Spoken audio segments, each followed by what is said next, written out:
Hello. Today I'm going to give you an introduction to psychology in order that you can better analyze Adolf Hitler for your Hitler art projects. To begin with, we're going to start with the father of modern psychology, Sigmund Freud, pictured here.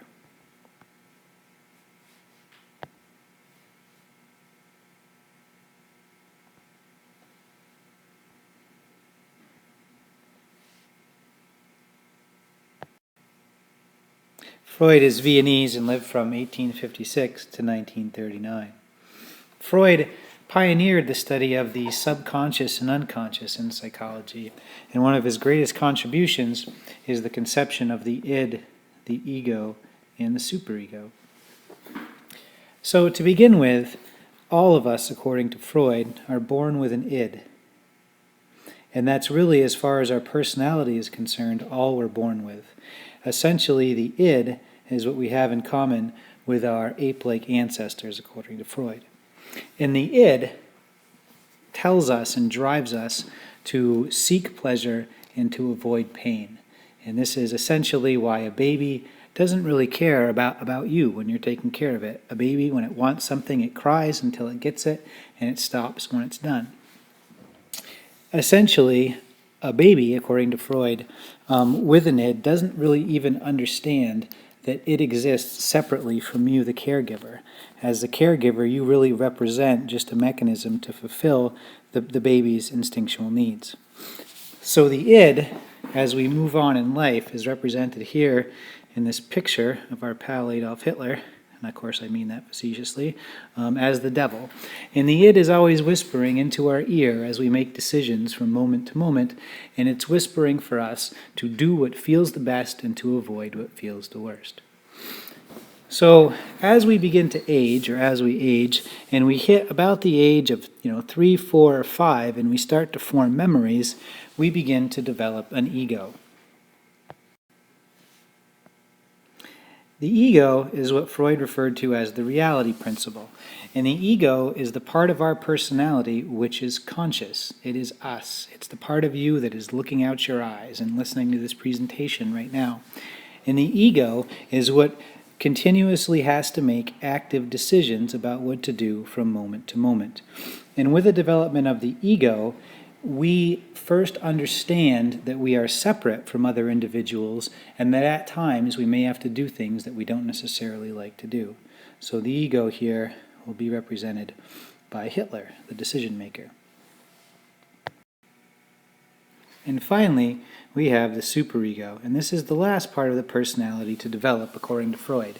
The superego represents our moral principle, and it's initially put into our minds by our parents or our caregivers. And essentially the superego is what tells us that certain things are good and certain things are bad, or certain things are right and certain things are wrong.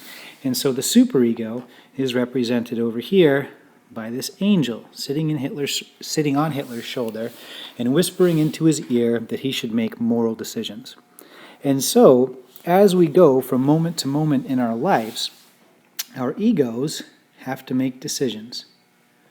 And so Hitler here has to make a decision about what he wants to do, whether he wants to attack Russia, whether he wants to create the Holocaust, whether he wants to strengthen Germany, etc., etc. And as Hitler's trying to decide, he has at least two voices whispering into his head. He has the voice of his id, which tells him to do whatever feels good in the moment and to continuously avoid pain. And he has the superego over here always telling him that he should make the morally correct choice and avoid doing anything evil. And so, of course, from our perspective now, Hitler most likely always listened to his id, because as we sit here, we look back on what Hitler's done and realize that he's committed atrocities and assume that it must be because he was listening to his pleasure principle. And pleasure in this case was represented by what Freud would call thanatos, and that's thanatos.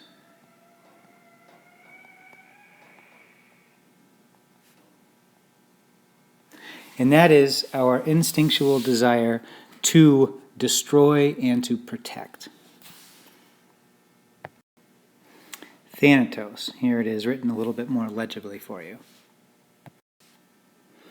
On the other hand, if one looks at Hitler's actions in light of the morality of his day and considering how rampant anti-Semitism was and how rampant anti-communism was in light of the recent Russian Revolution, one could also argue that Hitler, when he committed all his atrocities, was listening to his superego, because socially it was acceptable not only to be anti-Semitic, but to also start wars to strengthen Germany, which is what Hitler did.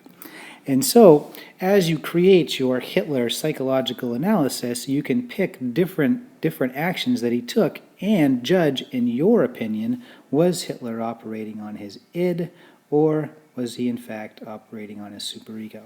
And there are no wrong answers here, as long as you can support your analysis with some factual data. Moving on to our next extremely important figure and idea in modern psychology, we have behaviorism. And behaviorism is created by the psychologist B.F. Skinner, who lived from 1904 to 1990. And behaviorism essentially was created, in part anyway, as a reaction to Freud. Freud seemed to think that many of the things that we did came from instinctual, ape-like, if you will, desires that we couldn't really understand. And Freud also suggested that when people had psychological problems, that one had to delve into the unconscious mind using things like Rorschach tests, those are those ink blot tests, or using hypnosis. And Skinner listens to all this and he says, no, he says, wait a minute, people operate based on the same principles that we train animals. And he creates this idea of operant conditioning. And quite simply, it says that people learn through rewards and punishments. And if you want to understand why people commit certain acts, look at how they were rewarded for those acts in the past. And so, based on B.F. Skinner's behavioristic model, one could argue that Hitler was truly rewarded by two things in his life. One is his life in the military. And here we see Hitler with all his pals in World War I. And Hitler was actually awarded a medal in World War I for bravery. And it was some of the happiest moments of his life. Also, Hitler received many awards, social awards, lots of applause, lots of approbation for leading the Nazi Party. Here's Hitler right here. You can see his little mustache. So here's Hitler pictured at an early meeting in the Nazi Party where he was extremely popular. And so based on his rewards for being a soldier in war, and based on his rewards for being a political leader of the Nazi Party, Hitler continued on that path as a politician and a promoter of war and violence. On the other hand, Skinner would teach us that Hitler was punished for his other pursuit in life, his other love in life, which was art. As many people know, Hitler, really more than anything else, wanted to be an artist. Sadly, arguably for all of humanity, Hitler was rejected from the Vienna School of Art because he couldn't draw portraits very well. So if we want to analyze Hitler from the behaviorist model, we would look at the things in life that Hitler was rewarded for and how that influences his later actions, and the things in life that he was punished for and how that influences his later actions. Next on our list of important ideas in psychology, we have humanism, or humanistic psychology. And humanistic psychology is pioneered most famously by a man named Abraham Maslow. And Maslow lives from 1908 to 1910, and is most famous for his idea of the hierarchy of needs. And Maslow is in opposition to Skinner and behaviorism, and in opposition to Freud and psychoanalysis. And Maslow says, no, people aren't animals that need to be trained with rewards and punishments, and people aren't driven by unconscious desires based on childhood memories that we can't even remember. He says, no. In fact, people are individuals capable of achieving their own unique potential, and can only do this if several other psychological needs are met. And here we have the introduction of Maslow's hierarchy of needs, represented here and you can find many triangular charts like this, by Maslow's hierarchy. And essentially it says we start at the bottom with physiological needs that must be met, and as our needs are met, we can progress up the triangle. So I just want to give you a second. I know there's a lot of words on this picture, and I don't want to talk at the same time as you're reading, so I'm just going to pause for about 10 seconds here, 15 seconds, and give you a chance to read each of these steps, and then I'll go over them with you.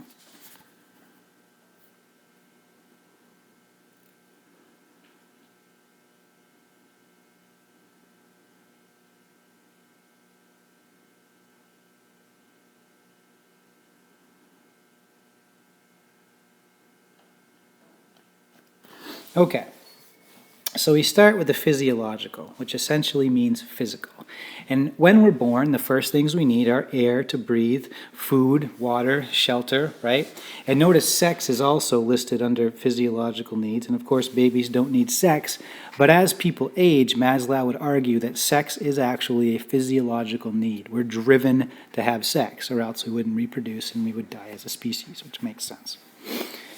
So, if we have all of our physiological needs met, then we can move on to safety needs, or safety and security needs. And essentially this means that we have to feel safe at home. That's a simple way to say it. We have to have a secure home life that is the same day after day and is stable.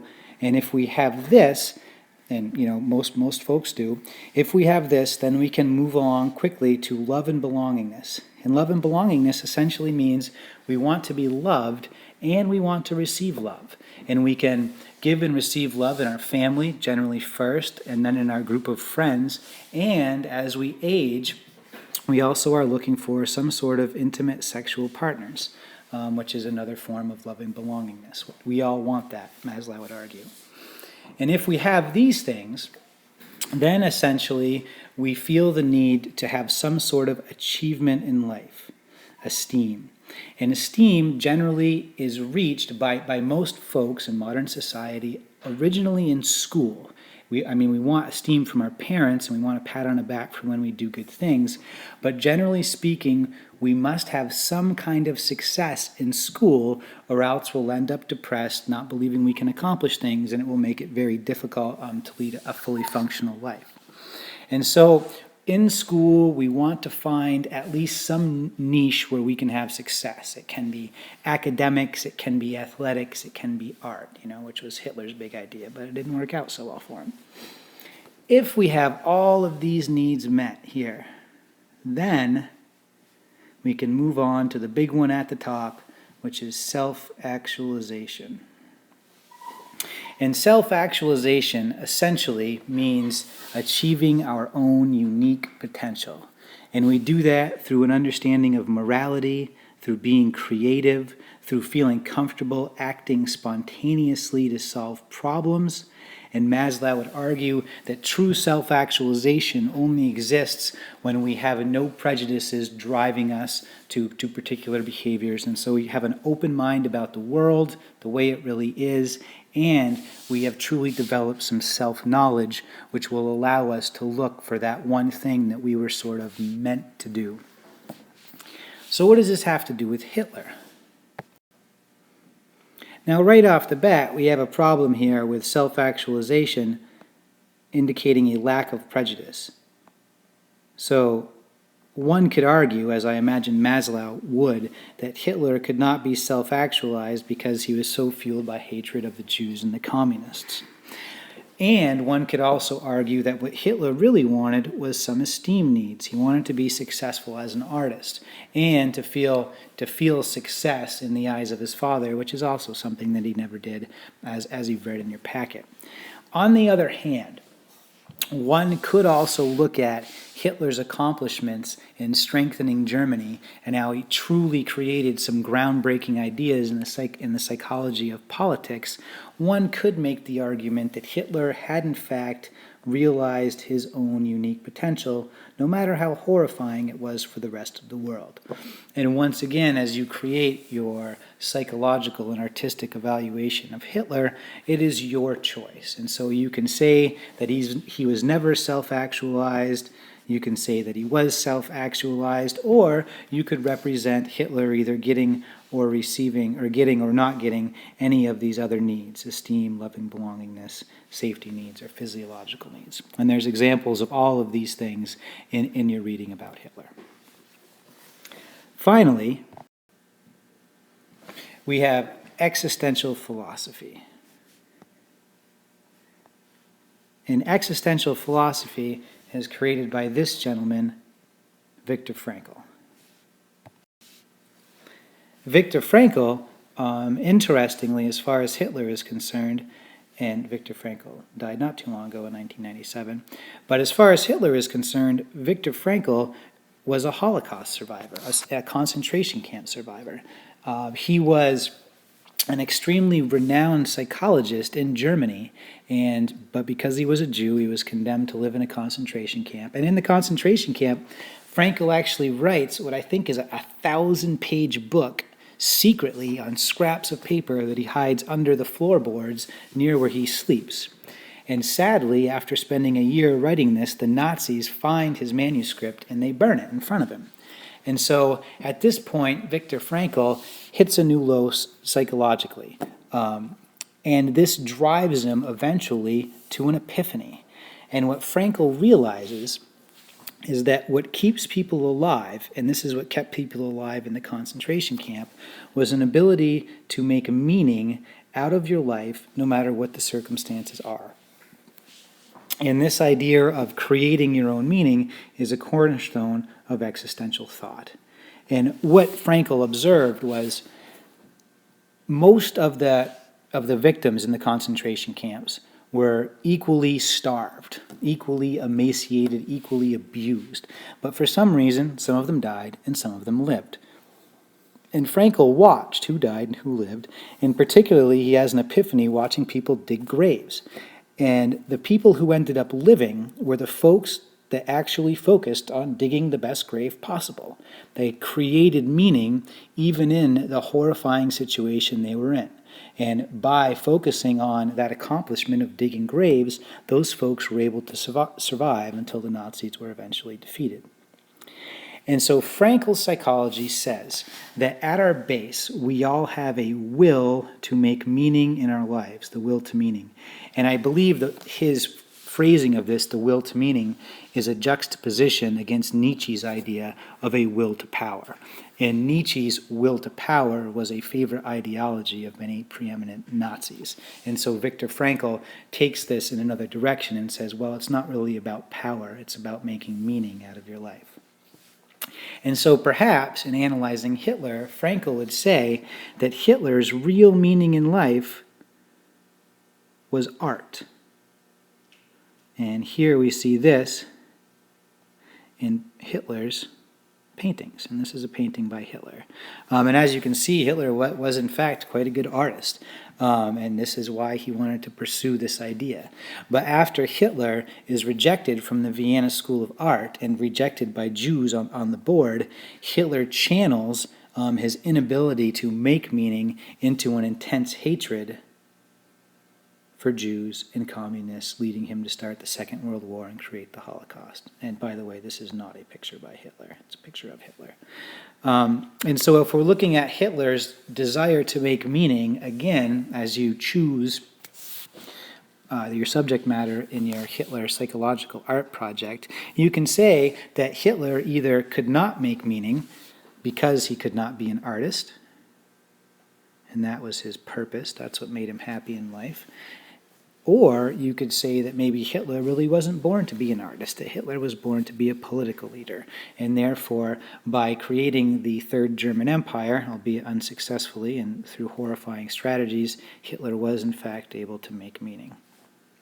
So there again, each of these psychologists, your Freudian, your behavioristic, your humanistic, and your existential, give you a couple of possibilities to choose what you really believe was behind Hitler's actions. And so as you practice a little bit of psychology here, you want to look at Hitler's life and then think, what do you really think it was that drove Hitler to make the decisions that he did, and then represent these in art.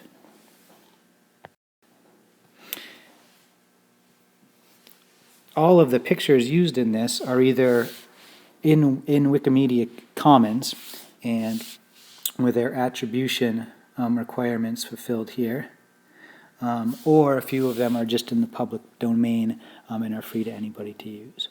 So thank you very much for listening to my presentation about Hitler, and good luck with your Hitler psychological art projects.